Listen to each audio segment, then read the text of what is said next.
All right, welcome everybody. It is Thursday noon here in, holy cow, we evidently went back about 3 months here in Denver, Colorado. I'm looking at, let's call it 6 inches on my back patio. Riders, would you guys agree? 6 to 8, Yeah. Yeah, six to 8. Welcome to springtime in the Rockies, or as my wife calls it, third winter. Third winter. Which is not okay. I'm not okay with that in April, but it is what it is, right? We're excited. Everybody's here with us. For those of you guys that are joining us here on Facebook Live, thanks for joining us. I want to take a minute to just introduce our guests here today. One, this is my lovely wife, Julie. Here's next to me. My name is Joel Thomas. I'm the lead pastor at Harbor Church. And then we've got with us 2 of our closest friends. We love them. We've known them for years. This is Jason and Jodi Reiter. We've been connected to them to years. Jason likes to tell the story that he and his wife came in when we were at another church years ago. And he goes, I've never had a pastor tell me, no, you shouldn't be baptized. So true. It's so true. That began us actually on a journey that, man, we've connected for years because of that. And we actually did, in fact, they did both get baptized, which is pretty awesome up in Rocky Mountain National Park. You guys have traveled all over the place together. We have. Jason and I have been able to do that. All over the place. Yeah. We got to get to the point where Jodi joins us Yes. on some of these adventures here soon. For sure. Someday. Someday. That's right. That'd be awesome. Some also background. Jason's been a part of Harbor Church 2 years. Yeah. Yeah, roughly 2 years, Jason and Jodi and their kids. And Jason's been instrumental in helping us get into the new facility that we've been in. Jodi was there painting her brains out. She's the best straight line That is so true. painter that I know on the planet. So she's awesome. They just both, dove in head first and have done that. And then Jason actually came onto our board. He's one of our elders and just honestly one of my closest friends. And so thankful to have them here today. And the reason they're here today, honestly, is to talk about this really bizarre and crazy situation. And if we're all really honest, painful one we find ourselves in financially. Jason, give us a little of, well, I tell you what, how about this? Tell us how long you guys been married, age of kids, that kind of thing. And then from that, tell us some of your personal background of kind of what your job is. Sure. I'll let Jodi give the family background. So we have 2 kids. We have Jaden, who is 12, and Jacob, who just turned 11 on Tuesday. A girl and a boy. And Jason and I have been married for 15 years. This year will be our 16th in August. Yep. Awesome. Love that. So Jason, why would we have you on a conversation about finances? Yeah. So actually, interesting you chose today. Today is my 19th year anniversary today at Wells Fargo. And so, yeah, I've been there 19 years. I started in really customer facing as a banker. I became a branch manager, ultimately led me to the internet space where I was actually in charge of our financial health division at Wells Fargo at one point in my career, and brought forth the credit FICO score stuff, a bunch of credit education and credit health. I now lead the digital customer experience team that supports customers in credit card and deposits. And so, yeah, been there 19 years as of today. Kind of crazy. Wow. That is kind of crazy. That is crazy. And then Jodi, what's been your job for the past several years? So I've had a few different kinds of jobs. I was a project manager for a small company in Boulder. And just the last probably 2 or 3 years, I work at my kids' school, Woodrow Wilson Academy, and we do, I'm an educational assistant, so I help the teacher. I'm in a 4th grade classroom, and I do small groups with kids, and I help one-on-one, and just help any way I can. That's awesome. For those that don't know, Jodi and Jason represent really 2 of the smartest people I know also. They're incredibly intelligent. They think critically and practically. They address conflict. They address circumstances that way, and have been really not just a gift to Julie and I, but really a gift to the church in some of their critical thinking and their way to attack projects has been a huge blessing. And so you're gonna hear that if you guys watch with us today. You're gonna hear some of that from them. But I want you guys to share just some of your story. And you guys went through a really difficult time financially, as so many of our folks at Harbor, people around really the country and around the world are entering what is just a brand new world. Jason, you're in our men's Bible study on Wednesday mornings, and we had a gentleman in there just share that he had to lay off 60 people in one day. Yeah. And that's a reality for many folks. And so I just like you guys to share some of your story, how it connects to kind of where we're at today, and just how that connects for you guys. Yeah. And as you guys are talking, as you're watching this live, if you've got some questions, if you've got things that you would love to ask them regarding finances, regarding some of the things that you hear them talking about today, they're going to say some good stuff, and they've got quite a journey that they're going to share. And so if you've got questions, we're monitoring the feed here, and we'll be sure and ask them those questions as we go along here this afternoon. So for sure. Yeah. No dumb questions, no wrong questions. Boy, if you've got some financial questions, you find yourself stuck at a crossroads and you just need some insight, man, Jason, he knows this stuff. Yeah. We can trust his insight. He's helped us as a board and as a church. He's helped me personally. So please throw those out there. Don't be afraid. Don't be shy. We'll put them out there, and we'll trust that we'll navigate this together. So guys, tell us a little bit about your story. Sure. So 2009, 2010, the Great Recession hit. Jodi and I at that point worked together at a sub brand of Wells Fargo called Wells Fargo Financial. And on the very same day, we found out that we lost our jobs, both of us, on the same day. Same day. Same exact day, same company. They decided to shut down the brand. And so that meant both of us would be jobless. And so that really, nothing like coming home to 2 car payments, 2 mortgages, credit cards nearly maxed out, and not a lot in savings. Really just didn't really think about it. I was more of we were younger, kind of more of the path like, oh, we got a job, we're doing well, just kind of spending and just, living the American dream. Well, that changed. What's that? How old were the kids? 1 and 3, Yeah, 1 and 2. About 1 and 3. 1 and 3, 1 and 2. Very young, still diapers. Still diapers. Still some formula. Yep. Very expensive. Yeah. So you really that shocked our system, obviously, and so we had to kind of go through the journey. At that point, I'm pretty reactionary. So okay, let's sit down and see if we can solve this. So we cut cable. We stopped going out to dinner. We started being more planful with our meals, reducing the expense. Top Ramen became our best friend. Really just tried to figure out where we could immediately cut expenses so that we could put money into the bank became our first priority. Where are you at, like savings wise? What did that look like for you guys? Yeah, not a lot. Not a lot. Yeah.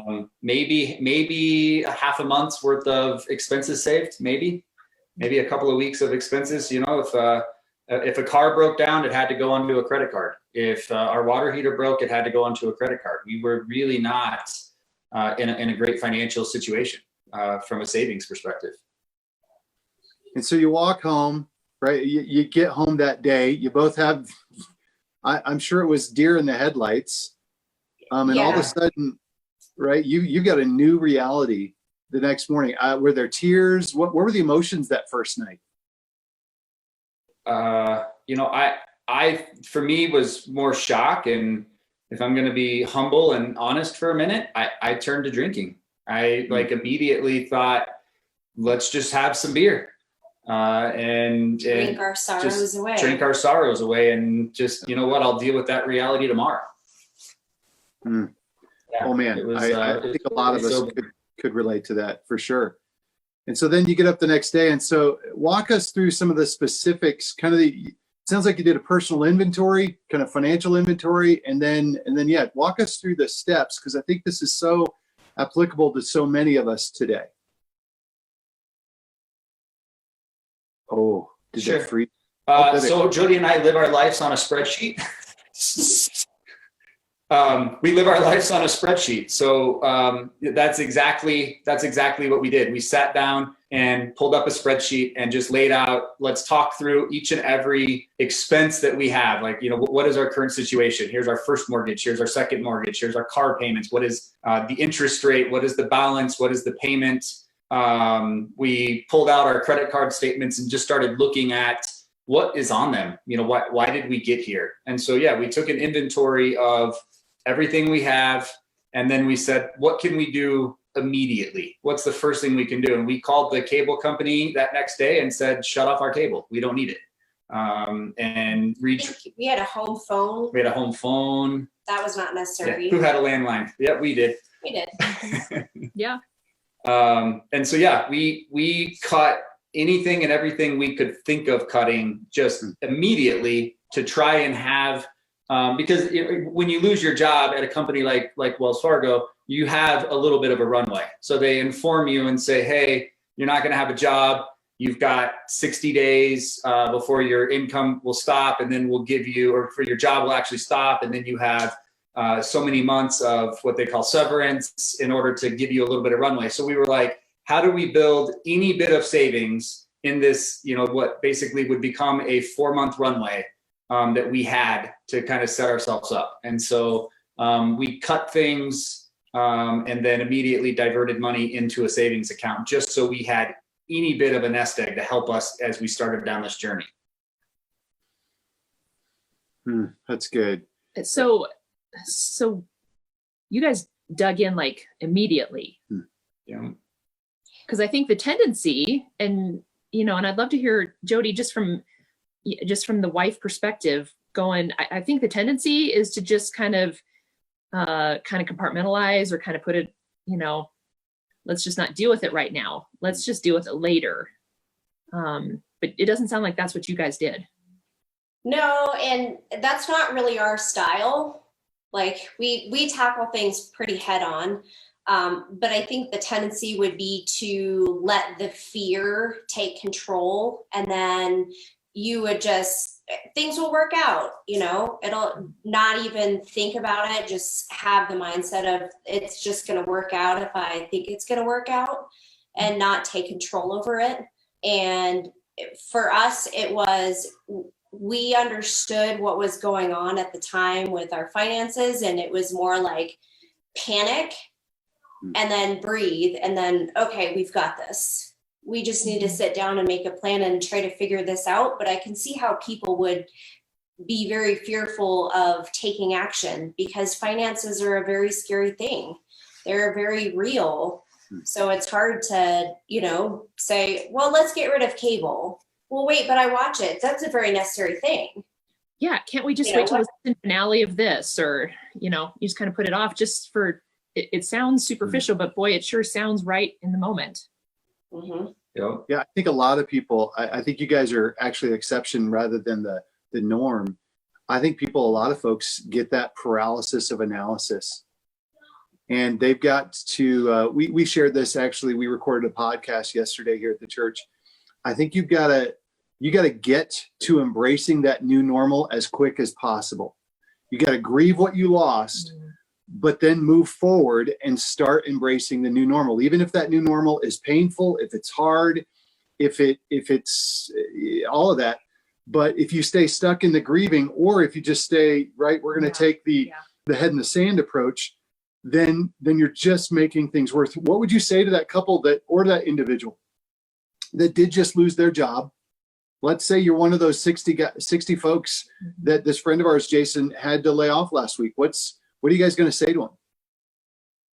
I think the very first thing would be to put it in writing.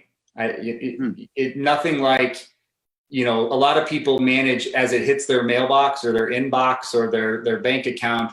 They just manage it in what I call kind of the micro pieces. So just each little piece as it comes. You're never really going to have the ability to understand the true impact of things unless you look at it at the macro level. So I would say step one would be write it down, put it on a piece of paper.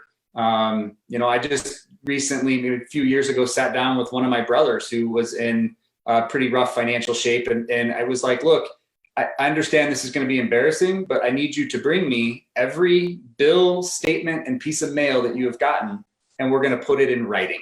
And so we just sat down and listed out each and every item, collection items, and put them all down and just said, we can't deal with them if we don't know about them. So I would say step one is write it down. Oh, that's good. I love to write it down, and you can't deal with it if you don't know it. Boy, that's a great idea. Yeah, Diana, thanks for shouting that out. Yeah, such great advice. Really good advice. Shout out to Jenny Gill, who's on with us. Kyle Olson, if you're still on there, Kyle Olson from Boise, Idaho. Thanks for joining us. So good to see some of these folks jumping on with us that are checking out here. So move forward. So you got, right, lose jobs the same day. You've got small kids, diapers, formula, which can we all agree that what's the deal with formula? Is it powdered gold? What do they put in it? I don't understand how expensive it is, but it's a huge pressure, and diapers are expensive and all of that. And so you sit down, you make a plan. Walk us through the next couple weeks and months then from that. Sure. Well, I think that's where sort of Jodi and I's journeys diverted a little bit. And for me, I really sort of took to heart, it's like, okay, I need to find a way to get a job, right? And I said at the beginning of this that I've been with Wells Fargo for 19 years. Well, that's, I was obviously able to, newsflash, land another job inside Wells Fargo. But it took a lot. It basically, for those that are looking for the jobs, advice there would be use your network. I immediately sat down and laid out the skills that I had learned, thought about places in which I had passion, and then I started picking up the phone and calling every single person that was in my network and just trying to see where there was an opportunity. What was great and where I ultimately was able to land a role within Wells Fargo within 60 days or so is that people that were in my network believed in me, and they were picking the phone up and calling people saying, no, you need to hire this guy. You need to hire this guy. And I'll tell you, the job I ultimately took, I think that really was a God thing. That was where I became and went into the financial health aspect of Wells Fargo. So before that, I was in sales. And, basically sales and internet stuff. Moving me to that then helped me gain the knowledge I needed as we built ourselves kind of to where we are today. But it was, that's where my focus turned was I can control what we spend. I can control how we think about the plan that we had put together. But my number one task was to go find a job. So that was sort of what I focused on. I don't know. Right. That was your new job. You lost one job, but you weren't jobless because, and I've seen this with a couple other folks, I've seen it in my own life. No, now your job has become, I've got to find a job. Yep. And I think so many times people they get stuck in that paralysis of analysis when you go, no, there are things you can do. You can choose to elevate yourself out of that victim mentality, which I get, man, I've been there. I've lost jobs, and then go, okay, this is a way that I take back my life.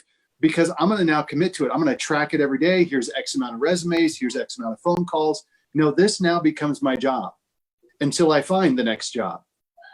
And so you said 45 days. Jodi. And then, right, you got a job. Jodi, what was it like for you?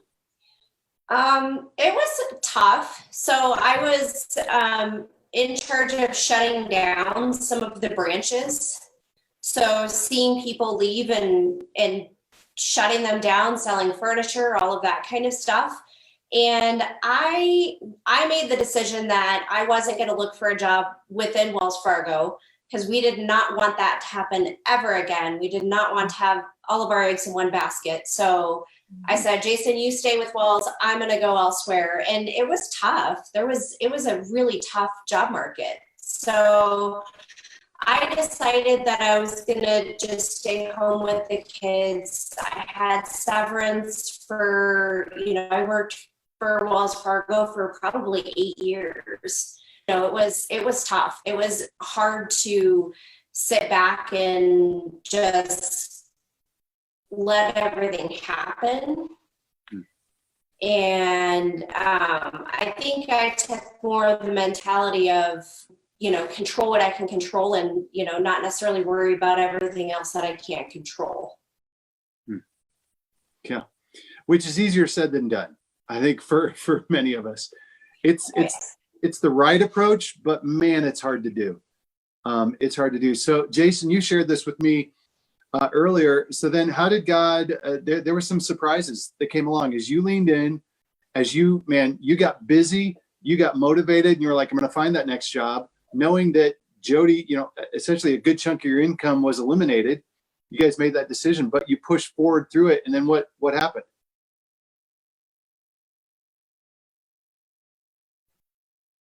Oh, the writers are stuck. Humor. And there we go.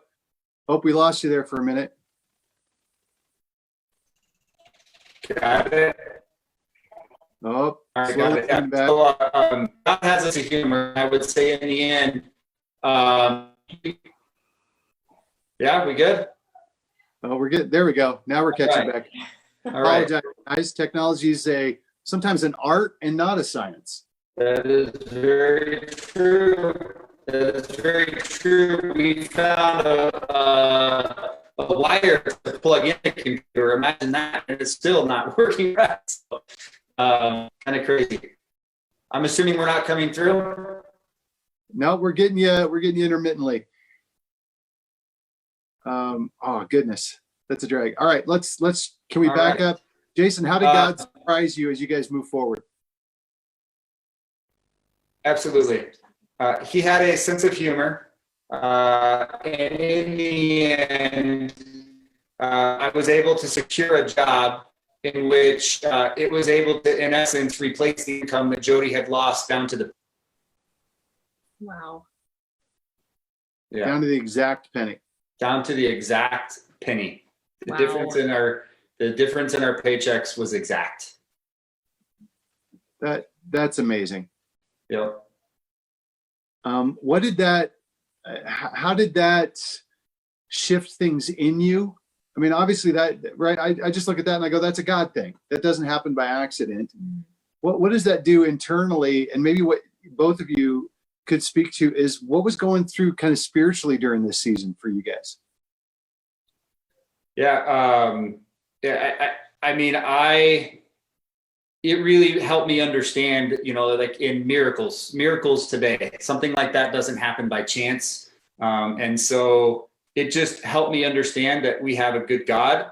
But it also helped me understand that I honestly wasn't giving him any glory by not caring for my finances or our finances. We weren't tending to the gifts that he had given us.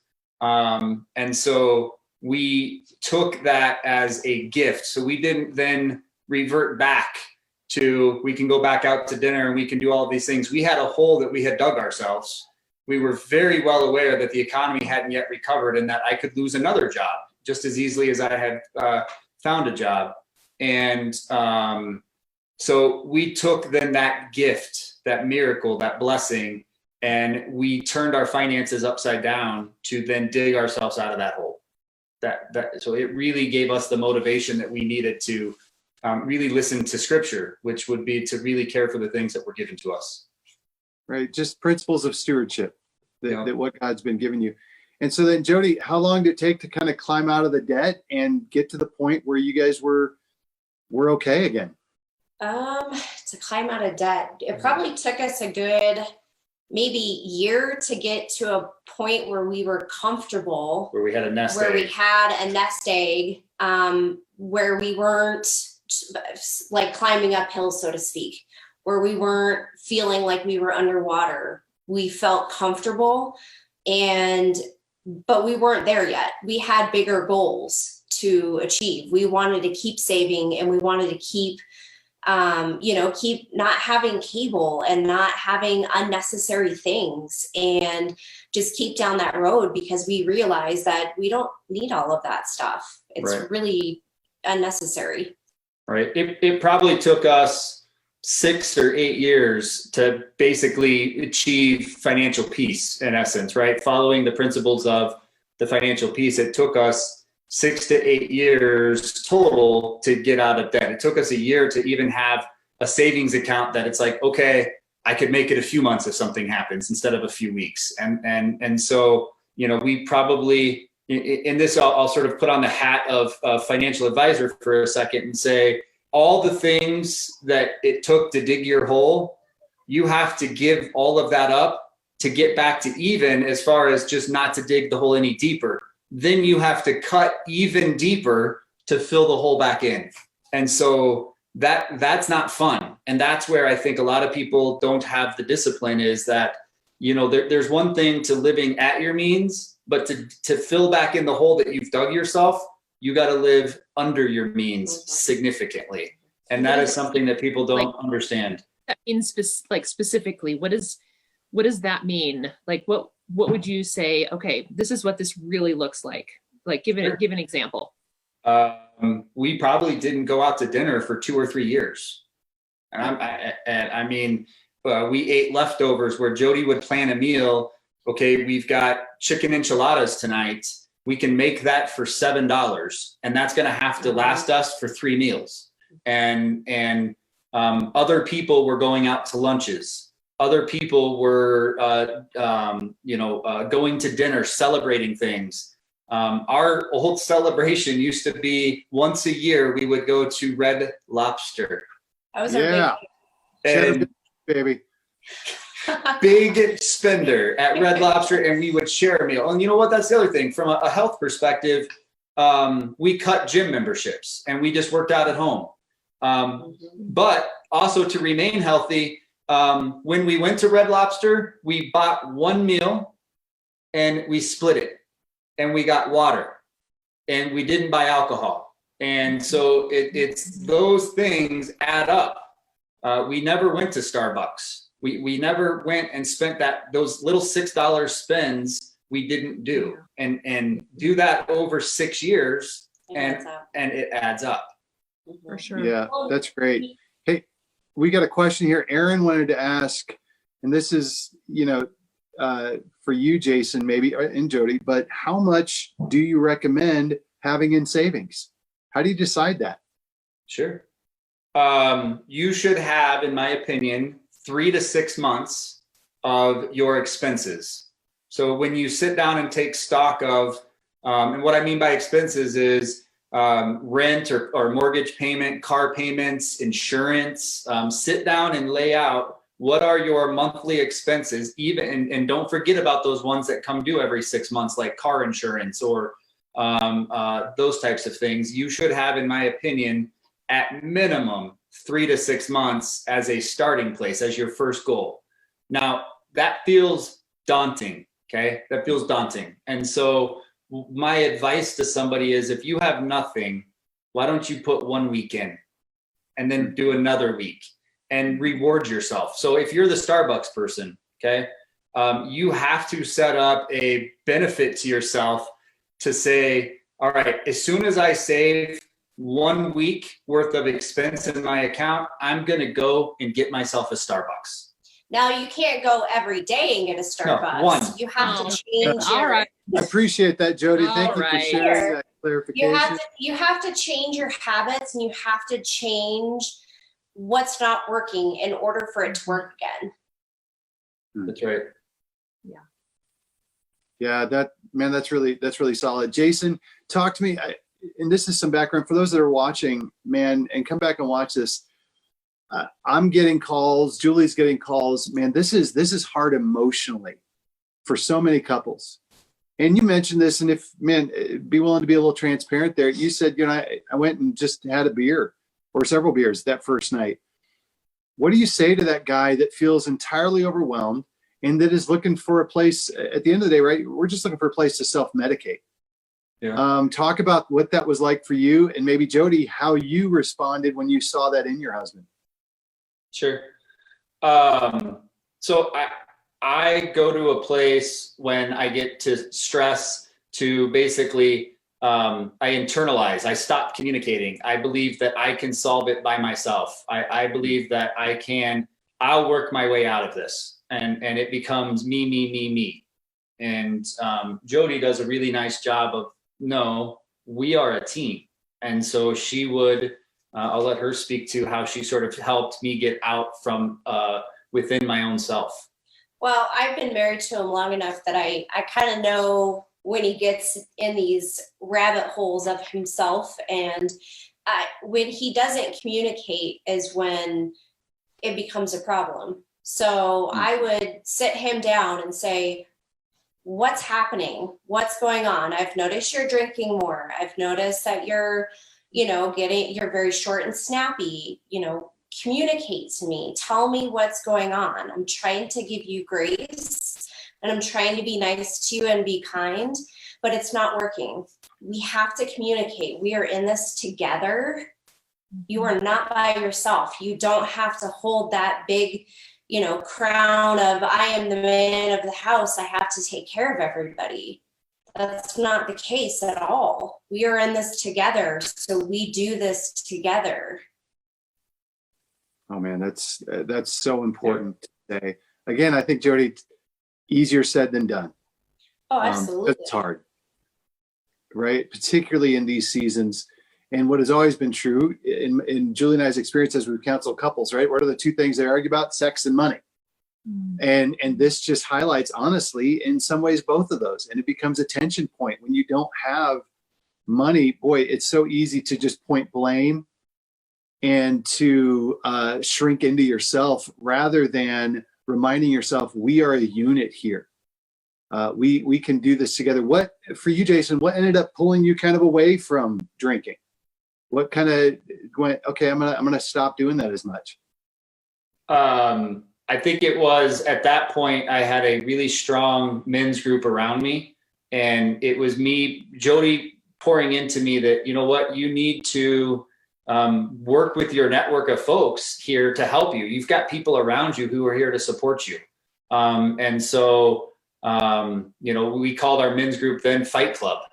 And what happens at Fight Club stays at Fight Club. And so I was able to be vulnerable with that group of men and sort of just be honest about the things that the drinking was doing to me, that the season was doing to me. And I think one of the things was I became short-tempered. I became snappy at my own kids. I would yell. And it got to a point where, I was talking with Jodi and I'm like, the kids like shut down. They're like, because they don't know if you're going to snap at them. And I was like, well, I don't know how to do this any differently. Right? This is the thing. And so she was like, talk to the kids, have a conversation with them. And so I was able to work through some things with my men's group. I think we actually went ultimately to a couple of retreats with our old church where I was able to kind of let go of some baggage, and that kind of helped lift the pressure. But ultimately, just knowing that I wasn't in this alone, I didn't have to carry the burden by myself, and that I could leave it with God, truly became a place that helped me as we worked our way through it. That's good. Jodi, for you, as you look back on that season, and let's say you're sitting down from a wife, from a mom, and singles, whatever, you're looking at another woman and they just got the news. What do you say, even emotionally, practically, what do you say to that woman in this season?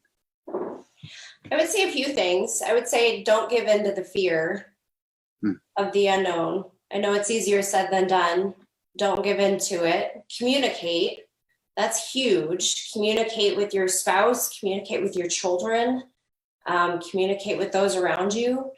Be kind to one another. And we're all stressed out. We're all in this together. This isn't happening to just you.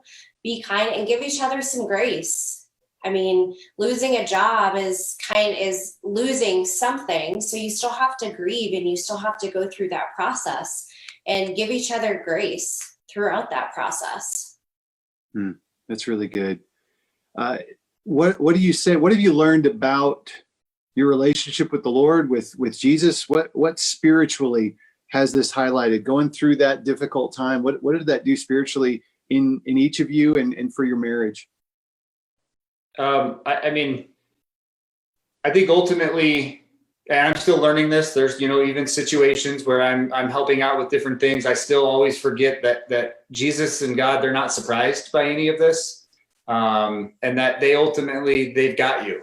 So when I get into my own head, I just try to remember back to, there's a lesson in this. He has this. He's not surprised by any of this. And even at our worst moment, whatever that is, there's a lesson to be had in that, and that there's glory to be given to God.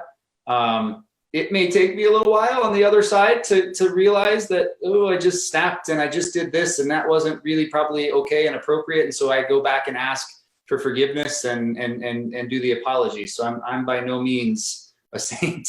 But it really just, knowing that he's there for you at the end of this, really, it just makes you feel more free, to be honest. Jodi, how about for you? I feel like I lean on God more in times like this because I feel helpless almost. And it feels better to know that he's got our back no matter what, no matter the chaos, no matter what's happening around us, that I can lean on him and trust that he's got us. What I really appreciate about you two is that you guys see the both, and you totally trust God 100%. Like that's where it's at. I mean, you've drawn the line in the sand. That's who you guys are. It's about him, and he's the one who worked it out. But yet you guys took responsibility. I think some of that is personality, but I also think some of that is just understanding the stakes. And so for that person, maybe who's not that type A personality, or not that disciplined person, who's kind of putting it off and maybe making some not great, doesn't see the urgency of the moment as properly as maybe they should. How would you respond? What would you say to them? I don't know. I don't know why they don't see the sense of urgency. I mean, I'm wired in the way of, like, when this COVID situation happened, like the first sniff that I got, I was already thinking about what are the disaster plans that need to be put in place weeks ahead of us actually kind of having to take this stuff as serious as we had. So I am just wired at the first sniff of trouble. I am like, I'm ready to tear Band-Aids off and go. So maybe you have a better. That is 100% true of Jason. That is. Yes, 100%. And I'm a planner, so I like to always have a plan in place and always have, like a menu and stocked groceries and whatnot. But I think in a time like this, I think you just have to take everything almost with a grain of salt. You can't freak out over every single little piece of news. You can't freak out over everything. And again, that's easier said than done. But you will get yourself into a panic and a fear induced, like it will paralyze you to the point where you have no action. So I think just take a deep breath, pray about it, see what's on your heart, and move forward. You just, even if it's a small step forward, you just have to keep going. Man, so well said. I think we're going to wrap this up, but a couple things that jumped out at me from you guys. One, thanks for taking the time to be here to do this. But two, get a plan. Be ruthless in looking at your current financial situation. And intentional. Right? Yeah, ruthless and intentional, right? Don't hold back. Look at that, work together. Write it down. Yeah, write it down. No, I think that's great. Lean in towards each other, right? Jodi, to your point, man, you're a team. Don't allow this to separate and divide, because that's our natural reaction, right? We're going to pull away. We're going to isolate all that. Don't do that. Fight for each other. If you're a single and you're watching this, man, lead into the relationships outside of just you. The last thing we should do is isolate during these difficult times, right? Lean into that and know that, man, God has you. That doesn't mean it's not going to be hard. It was hard for you guys. It was years of hard. Yep. It was very hard. And that's okay. As Julia has said to me for a couple of years now, hard things are often holy things. And to watch what God has done in both of you during this time has been, man, you guys have leaned into it. You've not leaned away from it. And the lessons you've learned have been powerful. This is hard. And certainly we don't want to sugarcoat that in any way for anybody that's listening. This is hard. It's scary stuff. That's all true, but no one needs to be alone. Yes. You know, Jason, I heard you, right? You reached out to your men's group. Jodi, I'm sure you had close friends that you reached out to. The last thing we need to do in any of this is to continue to isolate. And so whether it's a life group, harborchurch.life, you can sign up there. If it's a men's group, Julie's leading a group. We've got a group now that's in 3 different groups that breaks out on Wednesday morning because we need that. And we need to be pretty honest with each other, right? Jason, I love that Fight Club. What happens at Fight Club stays at Fight Club, and you've got to have those honest conversations with each other and do that. Anything else, kind of last tips that you guys would add for people that are walking through this in a really hard financial situation? A couple of things come to mind. One, now Jodi works a part-time job, right? So I'm clearly still at this point the person who brings most of the income home. But don't ever, in my opinion, it is our income. It does not matter that I'm the one that's getting paid right now. It matters that I wouldn't be where I am if she wasn't where she is. And so you'll never hear us or me ever, this is yours and this is mine. It is ours, and we are tending to this together. And so for those that have a joint relationship, I would encourage you all to move to that mindset. I think it's much better when you're stewarding everything together, period. So that's the one thing. The other thing is there are resources out there. There is Financial Peace University that our church just took some people through. There is Compass Financial. There is, Wells Fargo has a online hands-on banking that has education that's out there that's free. There are resources. Utilize them. Doesn't matter whom it's with, utilize them and become educated. And then ultimately just remember that in order to dig out of where you are, you're going to have to sacrifice even more to start to fill the hole back up. But there is an end in sight, and God has you.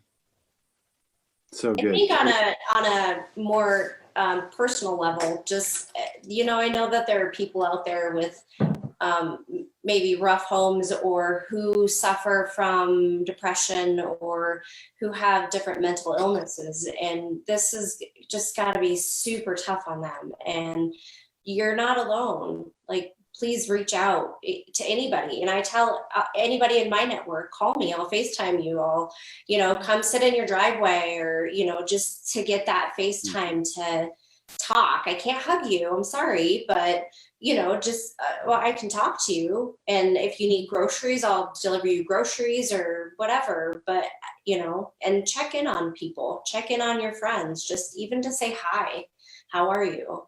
That makes a big difference. That goes a long way. It does. It matters. And it's not like we've got some silver bullet that's just going to solve everything. It's not that you being in their driveway is just going to solve all their financial problems, but sometimes you just need somebody outside of your head to tell you that it's going to be okay. Yeah. For sure. Yeah. And that's huge. Well, guys, writers, thank you so much for taking the time. I know you guys are busy. You got stuff going on. You got kids that are trying to work through classes. You've got stuff with Wells Fargo that I'm quite certain in this current climate are exploding daily and things like that. So guys, thank you for doing that. For any of you guys watching, I would just say again, man, you're not alone. You are seen, you are known, man, God is for you. Jesus knows what you're going through, and he knows that it's hard. I encourage you guys to reach out. Again, there's a prayer page on harborchurch.life. You can find that, share that prayer request, that need. I tell people regularly, I don't know what the church can do, but I'd rather you assume that we can do something, and then we'll try. We'll try to lean into it in practical, in emotional, in whatever ways we can. Assume we can do something and share that need. I know there's some transparency there, and it's a little risky, but I encourage you to do that. Sign up for a life group. It matters to be connected. You can see that on harborchurch.life and do that and become part of these other groups. But stay connected. Don't isolate. And again, I want to remind you, today, we're another day closer to the other side of this crisis. And that is a good thing. It is. Jason and Jodi, again, thank you guys so much for being here. Julie? Oh man, we're gonna have some links as well to some of those different resources you said Dave Ramsey, Compass, Wells Fargo. We'll have some of those links in this feed when we wrap up here as well. I appreciate that. Lots and lots of love coming over the feed for you too. Lots of people out there who big Reiter fans, and really thank you so much for taking some time today to talk to us about this really important thing. Yeah, guys, we're for you, and we get through this together, not alone. Absolutely. All right, God bless everybody. Have a great rest of the day. Bye, guys. All right, you too.